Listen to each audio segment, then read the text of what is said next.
आज के समय देखिए कि जो मतलब रशिया देश है वो मतलब नेटो के खिलाफ इतने देर से टिके जा रहा है।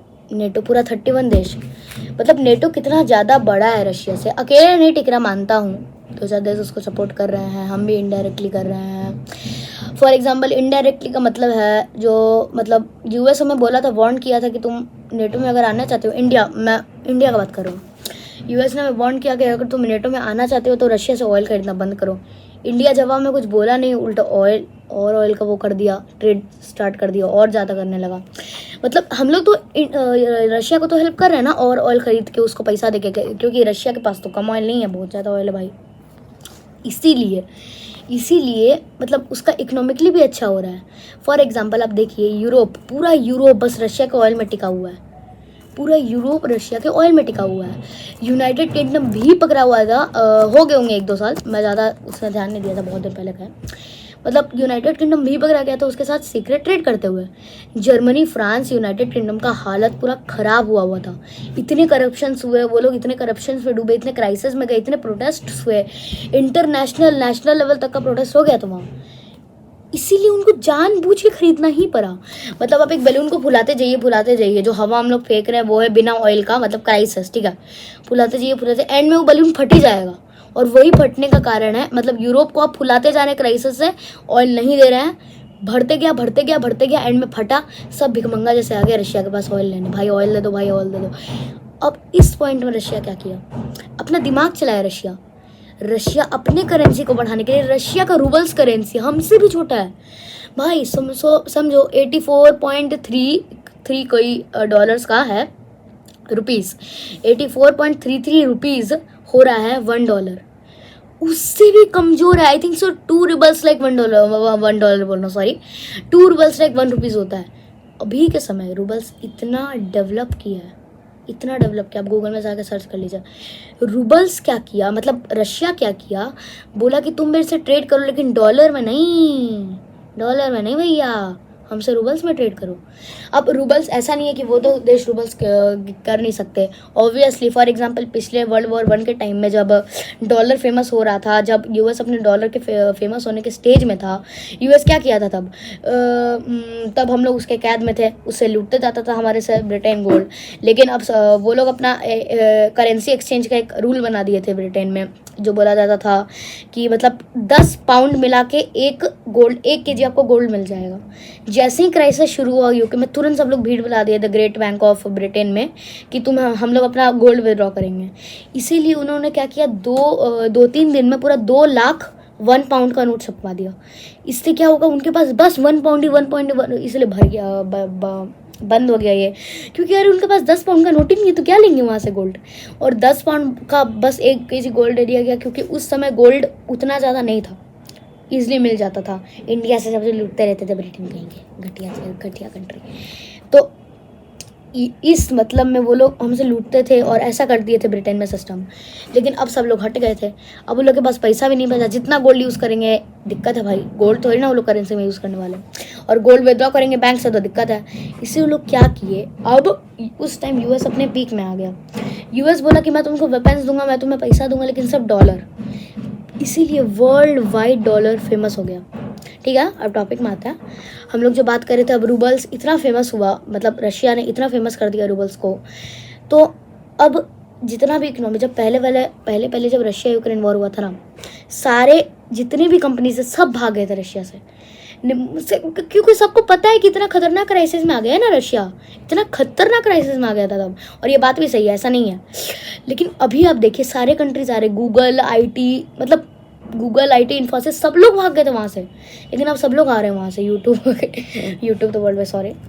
तो मतलब ये सब कंट्री वहाँ आ रहे हैं। मतलब सोचिए बस एक बार, जो कंट्री पहले सबसे भाग रहे थे वहाँ से, सब लोग आने लगे वहाँ।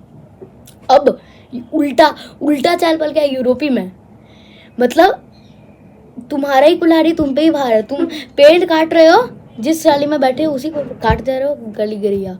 एक्चुअली यही हुआ है यूरोप के साथ। दिक्कत ये हुआ, उसने क्या किया, वो बोला कि नहीं मैं तुमसे ऑयल नहीं खरीदूंगा, रशिया को बोल दिया। जबकि पूरा ऑयल सिस्टम जो यूरोप का है वो किस में बेस करता है, रशिया में। अब लोग पूरा क्राइसिस करने लगे, अगर ऑयल मिलेगा नहीं तो पराठा कैसे बनाएंगे वो लोग पूरा क्राइसिस करने लगे कि अरे ऑयल नहीं मिल रहा, ऑयल नहीं मिल रहा, दिक्कत भी होता है। इसीलिए क्या करना पड़ा, यूके भी पकड़ाया गया था सीक्रेट ट्रेड करते हुए रशिया के साथ। तो एंड में सारे यूरोपियन देश, जितने भी यूरोपियन देश आप देखिएगा, सब अब मतलब जाने लगे हैं ये रशिया के पास, उसके साइड में तो नहीं जाते हैं ना।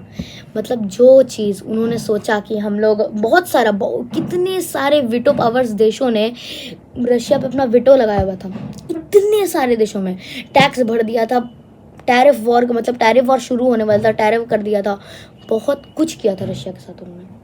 लेकिन एंड में अब देखिए रशिया ग्रोथ किया ना, ये अब देखिए अभी के समय मतलब अभी नहीं 2023 या 2022 के साइड में रशिया ने खतरनाक जवाब दिया बोल के अपना बेलारूस में, मतलब बेलारूस जो उसके साइड में कंट्री है वहाँ अपना न्यूक्लियर वेपन्स खड़ा करके। ये बहुत खतरनाक स्टैंड था रशिया का यूक्रेन के खिलाफ। अब यूक्रेन जो है उसको सपोर्ट कौन कर रहा है, नेटो, और नेटो के पास वही ना वाला सारा नेटो का देश सब है डिपेंडेंट किस पे, रशिया पे। अब बचा सऊदी अरेबिया। जैसे ही लोग भिखमंगा जैसे गए सऊदी अरेबिया के पास, रशिया ने बोला क्योंकि अब तो उसका प्रॉफिट होने लग रहा है ना, लोग उसे खरीदने लग रहे हैं। अब इंडिया भी उतना खरीदता, जैसे मैंने पहले में बोला कि डायरेक्टली इनडायरेक्टली इंडिया उसे खरीद रहा था। अब उसने बोल दिया कि तुम्हारा जितना प्रॉफिट ऑयल से होता था एनुअल या मंथली जितना भी हो, मैं उतना मैं पैसा दूंगा, लेकिन तुम इनसे ऑयल मत खरीदो, मतलब तुम इनको ऑयल मत दो, ओके, बिजनेस मत करो इनके साथ। और ये बात भी सही हुआ, वो सऊदी अरेबिया और रशिया ये लोग ही मेन वो है ना ऑयल के। लेकिन तो वो लोग बोले कि अरे भाई साहब ये तो दिक्कत हो गया यार, पूरा मतलब नेटो लोग कह रहे दिक्कत हो गया, किससे ऑयल खरीदना, तो रशिया से ही खरीदना पड़ेगा। सब भिखमंगा जैसे रशिया के पास चला गया। अब रशिया उनको ऑयल बोल रहा है, अब वो लोग बोलते हैं रूबल्स में खरीदो, रूबल्स में उसका प्रॉफिट हो गया।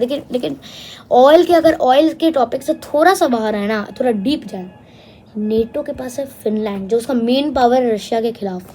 वो बार बार धमकाते जाता है रशिया को, बस यही बोल के Finland Finland Finland Finland Finland Finland. इसीलिए कि रशिया का मतलब रशिया का थोड़ा ऊपरी हिस्सा में अगर देखिएगा तो आर्टिक ओशन है, उसके थोड़ा इस साइड में मतलब यूरोपियन साइड में एक देश है फिनलैंड।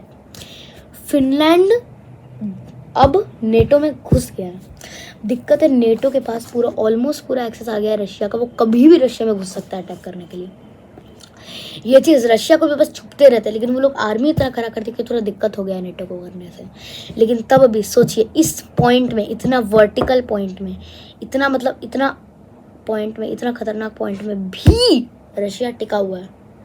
रशिया को सपोर्ट भी कर रहा है, बहुत सारे देश सपोर्ट कर रहे हैं, मतलब बहुत सारे नहीं लेकिन सपोर्ट कर रहा है ना। नॉर्थ कोरिया सपोर्ट कर रहा है, चाइना सपोर्ट कर रहा है, और जितने भी लोग रशिया को सपोर्ट कर रहे हैं एक्सेप्ट इंडिया, सबका दुश्मन है अमेरिका नेटो। वो लोग आप फॉर एग्जांपल देख लिए ब्रिक्स में कौन कौन सा देश है, ब्रिक्स में है चाइना है रशिया के मतलब रशिया के सपोर्ट में। नॉर्थ कोरिया नहीं है ब्रिक्स में, मैं जानता हूँ, लेकिन नॉर्थ कोरिया नेटो में है नहीं है, वो किसी में जाना ही नहीं चाहता। वो मुटका जाके सपोर्ट कर रहा है, किम जोंग उन सपोर्ट कर रहा है पुतिन को, मतलब रशिया को, नॉर्थ कोरिया रशिया को सपोर्ट कर रहा है। जितने भी देश अमेरिका के खिलाफ हैं वो लोग सब रशिया को सपोर्ट करता है। पूरा नॉर्थ कोरिया अमेरिका के खिलाफ है, सब लोग जानते हैं। अमेरिका चाइना में टैरिफ वॉर चल रहा है। क्यों चल रहा है टैरिफ वॉर? रीज़न है, आप अगर मैप्स में देखिएगा आपको दिखेगा कि जो रशिया जो देश है, मतलब चाइना जो देश है, I am so sorry, China जो देश है उसका ट्रेड का रास्ता कौन सा है? चाइना सीसा, जहाँ फिलीपींस जैसा कंट्रीज, इंडोनेशिया, आइलैंड्स बसे हुए हैं बहुत सारे, सिंगापुर, ये सब, साउथ कोरिया, उसके बाद फिर आपका जापान, इन सब में बेस किसका है? फिलीपींस, इंडोनेशिया मुझे पता नहीं है, फिलीपींस, जापान, साउथ कोरिया, सब में बेस किसका है? अमेरिका का। अमेरिका कभी भी चाहे तो ब्लॉक कर सकता है। निकोबार आइलैंड्स किसका? इंडिया का। अगर आप देखेंगे दोस्ती इंडिया और अमेरिका का ना, इसलिए अमेरिका इंडिया को दोस्त बनाता है। लेकिन जो बाइडन, अभी तो डोनाल्ड ट्रंप प्रेसिडेंट बन गया है, लेकिन जो जो बाइडन है ना, जो बाइडन इंडिया को दोस्त तो बनाता है, लेकिन असली में नहीं। जैसे होता है ना भाईचारा, पूरा दोस्त बना दिए। जवाहरलाल नेहरू नारा दिया करते थे, भारत चीन भाई भाई, भारत चीन भाई भाई, वैसे ही जो बाइडन करता है। जो बाइडन, जवाहरलाल नेहरू, जे दोनों एक नंबर के ढोंगी। जो जवाहरलाल नेहरू, जो बाइडन जो है वो इंडिया को बस दोस्त बनाया क्योंकि वो चाइना को कंट्रोल कर सकता है विथ निकोबार आइलैंड्स। उसको ये सब चाहिए कि वो चाइना को कंट्रोल कर पाए, चाइना को अपने बस के अंदर ला पाए, क्योंकि चाइना भी अच्छा इतना इजीली देश नहीं है भाई। चाइना खतरनाक देश है। ऐसा ऐसा मतलब सिंपल एकदम, हम लोग कितने भारतीय सपोर्टर, कितने सारे भारतीय सपोर्टर, मतलब मैं भी हूँ, ऐसा नहीं है, लेकिन एकदम दिल से पूरा सपोर्ट किए हुए हैं ना, कभी भारत का डिसएडवांटेज मानते ही नहीं है। वो लोग क्या बोलते हैं, अरे चाइना, हम लोग इसको डंडा से मार मार के हटा दिए थे उस टाइम अरुणाचल प्रदेश साइड में। सुन लो, उन लोगों को बोल देता हूँ, चाइना 3rd रैंकिंग में है दुनिया में और हम लोग 4th में हैं। ऐसा नहीं है कि चाइना बहुत कम पावरफुल है, मतलब ऐसा नहीं है चाइना बहुत ज़्यादा पावरफुल है। हम इंडियंस भी कम नहीं है, ऐसा नहीं है, बोल रहा हूँ कि इंडियन बहुत लूज़र है उनके सामने, एकदम लूज़र नहीं है। हम लोग चाहे तो उनको 1 सेकंड में ख़त्म कर दें न्यूक्लियर बम से, लेकिन चाइना इतना कमज़ोर नहीं है। कभी मत समझिएगा चाइना इतना कमज़ोर है। चाइना के पास मतलब क्या कुछ नहीं है, चाइना के पास हाइड्रोजन बम से लेकर न्यूक्लियर बम से लेकर सब कुछ है चाइना के पास। चाइना के पास अपना इतना बड़ा मैन्युफैक्चर, इतना बड़ा बिजनेस करा हुआ है चाइना। उनके येन और डॉलर्स में डिफरेंस कितना है, 7.5 येन इक्वल्स टू $1, ज़्यादा का डिफरेंस नहीं है। वो लोग पूरा ट्रेड करते हैं डॉलर्स में। हम लोग इतना बड़ा दुश्मनी किया हुआ है चाइना से, लेकिन एक बार भी आप लोगों ने सोचा इंडिया का जितना भी माल है सब ट्रेड कहाँ से होता है, चाइना से ट्रेड होता है। अब कहाँ भी जाइए, रिमोट में देखिए, टैब में देखिए, आप मोबाइल में देखिए, हर जगह देखिए, सैमसंग कंपनी, एप्पल कंपनी, जो कंपनी आपको देखना है, रेडमी तक चाइना का है, सैमसंग तक जापान का है। ये सारे कंपनीज में आप पीछे देखिए, हाँ ऐसा नहीं है मेड इन इंडिया नहीं आता है, बहुत बार आता है, लेकिन मैक्सिमम आप देखिएगा made in China, made in China, made in China. आप अमेजोन से प्रोडक्ट खरीदे, देखिए मेड इन चाइना। आप अपना वॉच खरीदिए, देखिए मेरा खुद का इतना सारा प्रोडक्ट मेरे घर में मेड इन चाइना है। लाखों करोड़ों प्रोडक्ट्स अभी मेड इन चाइना इंडिया में आया हुआ है। हर एक स्टेट में कम से कम 1 लाख 2 लाख ऐसे इंडियन प्रोडक्ट, मतलब चाइनीज प्रोडक्ट्स होते हैं, लेकिन तभी हम लोग चाइना से दुश्मनी करे हुए हैं। एकदम सेम है यूरोप रशिया में। यूरोप का ऑलमोस्ट सारा ऑयल आता है कहाँ से, रशिया से एक्सपोर्ट होता है, लेकिन दुश्मनी किससे किया हुआ है, रशिया से। मतलब इतना घटिया स्ट्रेटेजी सोचिए ये लोग का है, मतलब इतना बेवकूफ़ है ये लोग। दोस्ती किया हुआ है रशिया से, ऑयल का मतलब दुश्मनी किया हुआ है रशिया से, ऑयल खरीदता है रशिया से, वाह गजब। और अभी भिखमंगा जैसा है रशिया के पास ऑयल लेना, क्योंकि उनको चारा ही नहीं मिल रहा ऑयल खरीदने का। और इस साइड में सबसे एग्रेसिव देश जो है आपका रशिया के खिलाफ, वो है फ्रांस। देखिए फ्रांस जो है उसका बहुत पुराना एक दुश्मनी था रशिया के साथ, ठीक है। उनका एक एम्पायर था जो मतलब बहुत कुछ कैप्चर कर लिया, उसको घमंड आ गया। अब वो उस एम्पायर का मैं नाम जानता नहीं हूँ, मैं देखूँगा। वो जो एम्पायर था वो हर जगह कैप्चर कर लिया। अब वो सोचा रशिया में जाने का, लेकिन रशिया का इतना ठंड था, इतना ठंड में ही आधा सैनिक मर गया वहाँ। ऐसे करके पूरा उनका आर्मी रशिया ख़त्म कर डाला। और उसके बाद अभी रशिया स्टेट दे रहा है, मतलब अभी के टाइम में रशिया स्टेट दे रहा है कि France I will kill you like that empire. मतलब डैट एम्पायर मैं इसलिए बोल रहा हूँ, वो निकोलिन करके कोई शायद एम्पायर है, निकोलिन है शायद। I will kill you, Russia बोल रहा है I will kill you France like the निकोलिन empire. I am just giving example, like a निकोलिन एम्पायर। उस टाइम मतलब फ्रांस के जो पूरा आत्मविश्वास उन लोग का हर्ट हो गया। और यहाँ सबसे खतरनाक देश जो अभी रशिया के खिलाफ है, 2 देश है, नहीं 3 देश है, फिनलैंड, आपका यूके, आपका फ्रांस। यूएस हो सकता है, लेकिन मैं यूएस को भी इसीलिए नहीं बोल रहा हूँ ना, क्योंकि यूएस ना बहुत ज़्यादा दूर है। एक्चुअली वो सप्लाई भेज सकता है, लेकिन कभी अटैक नहीं कर सकता है। नहीं तो अगर वो उस साइड में होता ना, यूरोपियन साइड में, पूरा यूएस ही रहता। मतलब पूरा यूरोप का आप देखिए और बस एक यूएस का देखिए, डिफरेंस है। यूएस थोड़ा ज़्यादा पावरफुल है पूरे यूरोप मिला के। पूरे यूरोप मिलाई के कंट्री कितना होगा, पूरे यूरोप मिला के जितना एक देश, अगर मान लीजिए पूरा यूरोप का जितना भी देश है सब मिला के एक देश बनाया ना, तब भी रशिया के खिलाफ नहीं आएगा। मतलब तब भी रशिया के जितना बड़ा बॉडी वो लोग नहीं रखता। चलो मान लिया रशिया का 50% एरिया भी वो लोग कैप्चर कर लिया, तो क्या बड़ा कर लेगा। मतलब यूरोप का औकात तक नहीं है रशिया को छूने का, इतना खतरनाक देश है रशिया। मतलब आप बस सोचिए, हाँ सबसे खतरनाक, मान लीजिए 50 देश हैं यूरोप में, 50,000 बम फेंक देगा, सब खत्म। सबसे ज़्यादा न्यूक्लियर बम किसके पास, रशिया के पास। सबसे ज़्यादा नेचुरल चीज़ किसके पास, रशिया के पास। मतलब आप एक तरीके से समझिए कि जितना कुछ चाहिए ना एक कंट्री को, सब रशिया के पास है। बड़ा बड़ा बिल्डिंग्स, स्काई स्केपर्स, अच्छा सिटी, अच्छा इकोनॉमी, अच्छा करेंसी, अच्छा सरकार, अच्छा मतलब अच्छा पावर, अच्छा जितना कुछ है सब कुछ है रशिया के पास।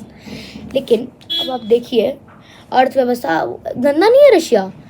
मतलब ऐसा नहीं है कि रशिया गंदा है, मतलब उतना बड़ा नहीं है फ्रांस की तरह, ऐसा भी नहीं बोल सकते हैं, लेकिन इतना भी बड़ा नहीं है जितना फ्रांस और ऐसे देश है, लेकिन गंदा भी नहीं है भाई रशिया। रशिया टूरिस्ट प्लेस है, मॉस्को टूरिस्ट प्लेस है, आप जा सकते हैं वहाँ घूमने।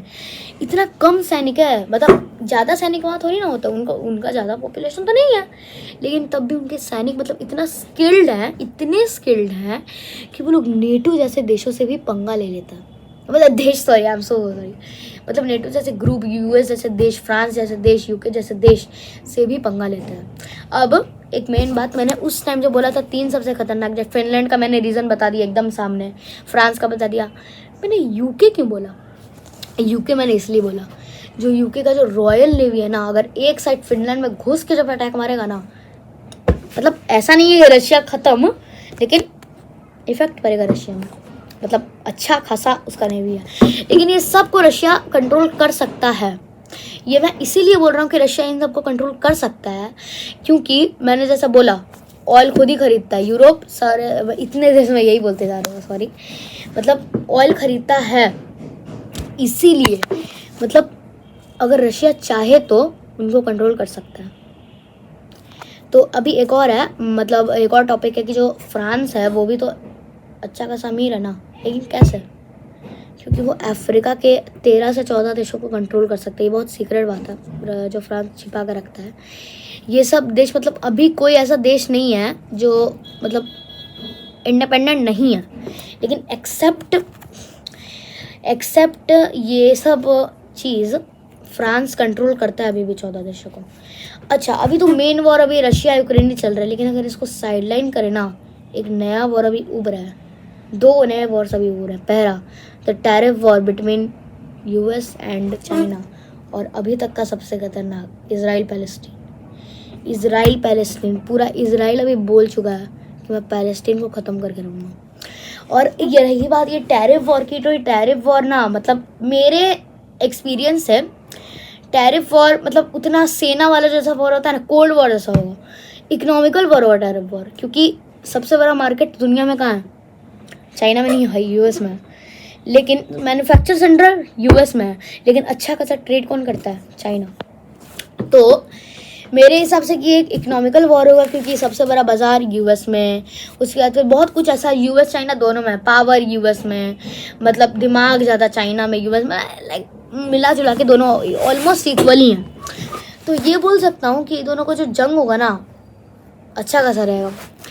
इस टाइम ये दोनों का जो जंग है, आप देखिए जो भी जंग हो रहा है ना दुनिया में, उसको कंपेयर कर लिया जा रहा है रशिया यूक्रेन से, क्योंकि जो भी जंग हो रहा है तुरंत रशिया किसी एक का साइड पकड़ता है। और एक और चीज़ है, देखिए रशिया और इंडिया दोस्त है, लेकिन जो इंडिया के दोस्त है रशिया उसके खिलाफ है, और जो इंडिया के दुश्मन है रशिया उसके साथ है।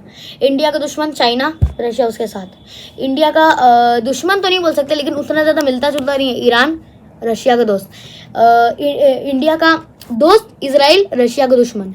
इंडिया का दोस्त जो बन रहा है अभी यूएस, रशिया का कट्टर दुश्मन। बस अब एक सेकंड सोचिए, इतना अजीबोगरीब बात, लेकिन ना अगर सबसे फीकी दोस्ती का अभी बात करें ना, तो रशिया चाइना का दोस्ती का।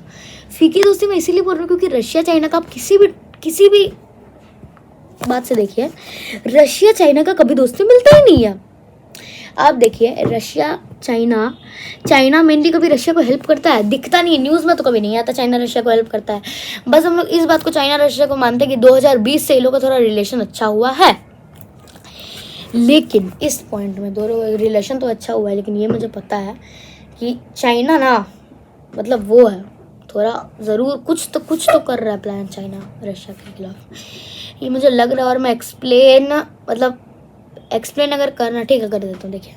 देखिए जो चाइना है उसका मतलब बहुत समय पहले जब उसका एक एम्पायर हुआ करता था ना, शिंगजिंग एम्पायर करके, उस टाइम जब वो लोग पूरे ब्रिटिशर्स के खिलाफ थे चाइनीज़ लोग, तब चाइना का एरिया थोड़ा सा और बड़ा था, लेकिन वो एरिया रशिया ने मांग लिया था उससे कि अगर नहीं मांगा तो हम भी अटैक कर देंगे, और जानबूझ के चाइनीज़ को वो सब एरिया देना पड़ा।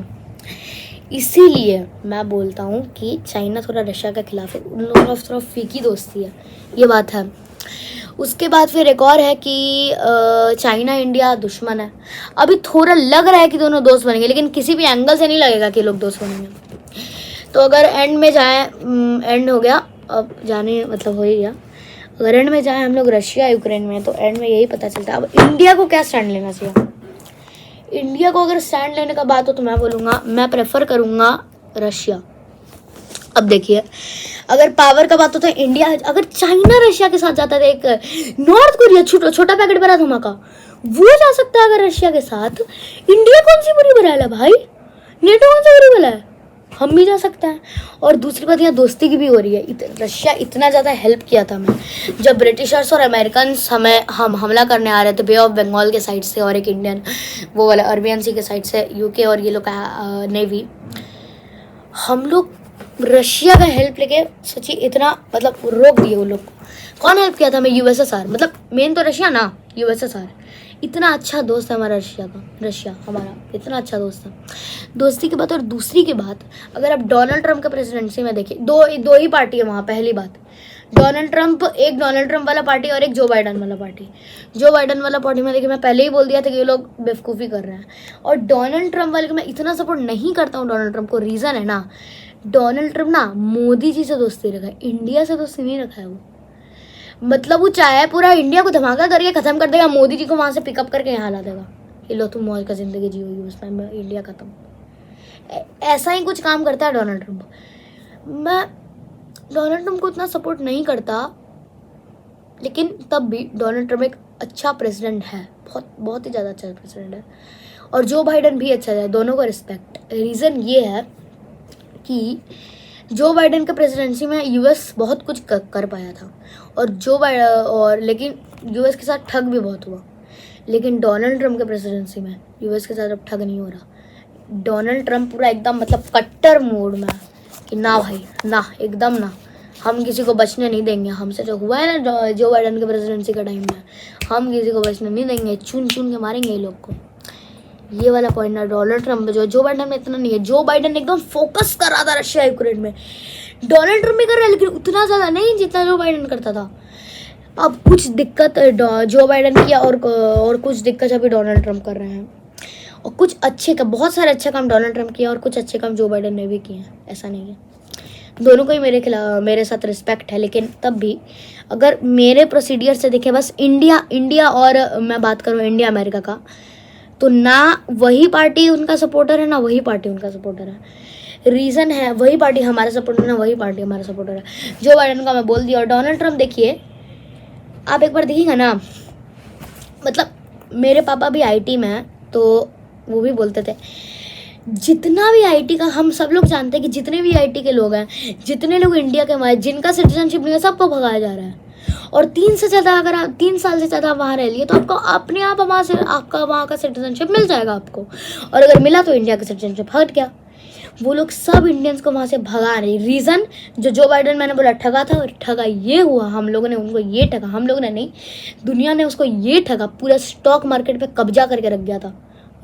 हम लोग ने, होता है ना फंगी, पूरा ऐसे कैप्चर करके रखा है, पूरा वायरस बैक्टीरिया ये सब, एकदम घिनौना लगता है। वैसा हालत हो गया था जो यूएस के स्टॉक मार्केट का। यूएस का स्टॉक मार्केट अच्छा था, मार्केट्स भी अच्छा था, लेकिन जो शॉपकीपर्स है ना मार्केट का, वो सब इंडियन थे। आप देख लीजिए, माइक्रोसॉफ्ट का सीईओ कौन? सुंदर नांडेला, अरे मैं वो क्या, सुंदर पिचाई, गूगल का सीईओ। उसके बाद फिर आपका नंडेला, किसका सीईओ? माइक्रोसॉफ्ट का सीईओ। इतने लोग सोचिए। लेकिन आप तब भी देखिए, जितने भी इंडियंस है, जितने इंडियंस ही तो इतना बड़ा बड़ा कंपनी में जॉब कर रहे हैं। आईबीएम का खुद ही एक इंडियन है, बैठा हुआ है यूएस में। सोचिए जरा, ये लोग इंडिया के पीपल और इंडिया से भाग गए हैं।